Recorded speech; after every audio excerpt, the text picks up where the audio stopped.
They had no protective gear that day when we saw them. They weren't wearing gloves, they weren't wearing respirators, and there's severe human health impacts to cleanup workers from the Exxon-Valdez oil spill. We don't want to see that repeated. So we're here to share our knowledge about those kinds of impacts. What are the long-term health effects of the workers in Exxon-Valdez? There's many different impacts.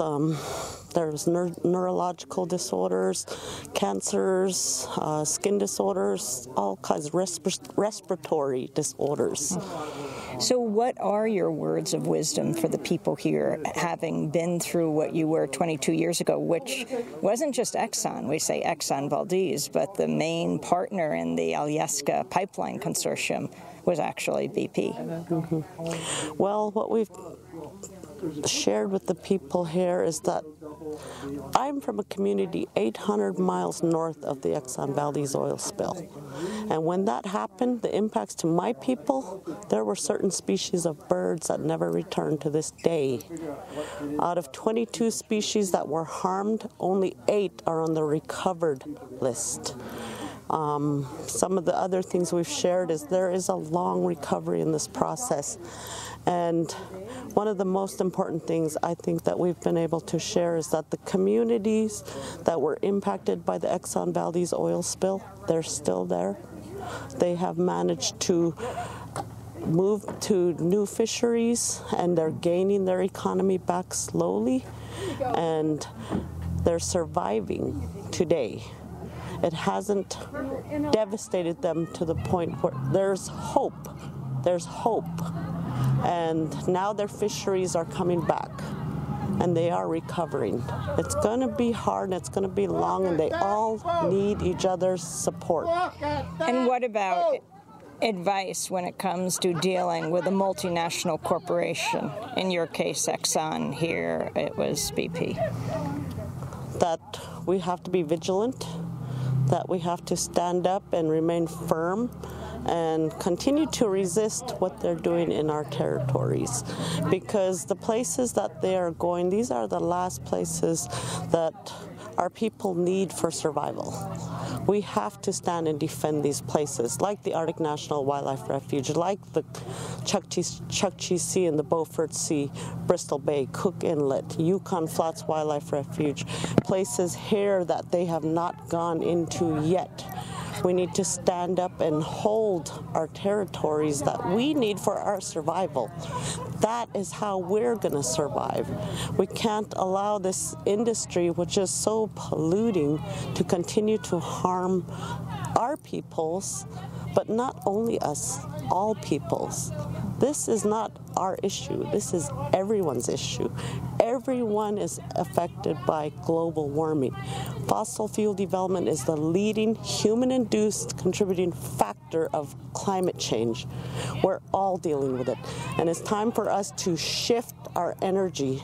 This spill is a wake-up call, and we need to do it, and that was a promise by Obama. I want to see it fulfilled. This is a wake-up call, America. It's time to move forward to change what we're doing, because our survival as humanity is on the line.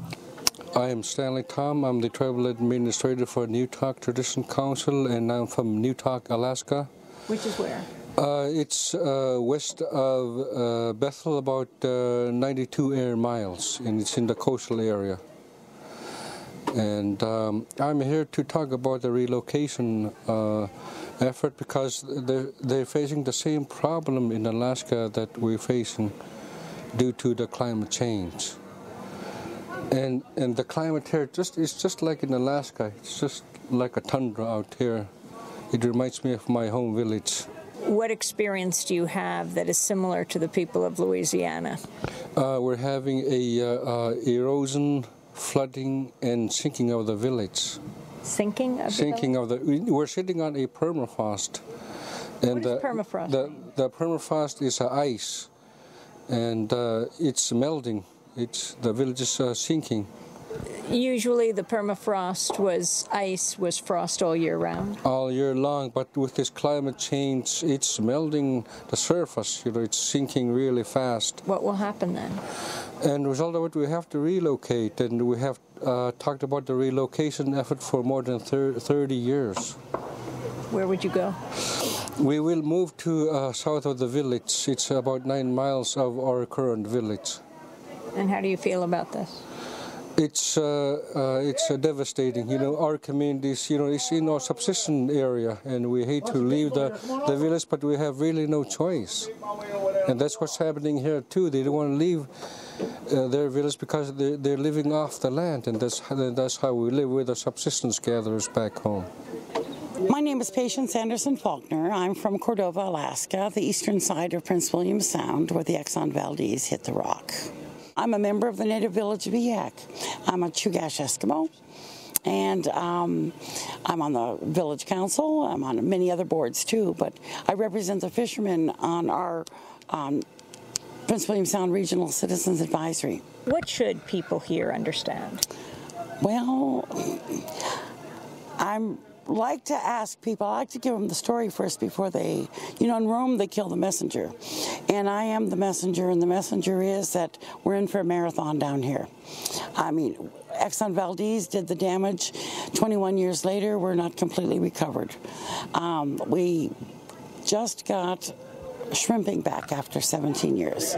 We have no herring. What about the health of the whole communities, the fishers and everyone? Were you a fisher? I'm from a fishing family. We've all been damaged. The luck is that it's been a staggered damage, meaning we had the oil spill and then a couple years later someone would die. So we'd have the strength to help each other get through everything. It's been tough. It's not been an easy journey. What about compensation? Well, we got really good compensation. We got the value of about 6 cents on the dollar, and that's it. And my fishermen can tell me exactly what they didn't get. When we went to the Supreme Court finally for our $5 billion jury award, The U.S. Supreme Court? United States Supreme Court, they reduced it to $500 million. From $5 billion.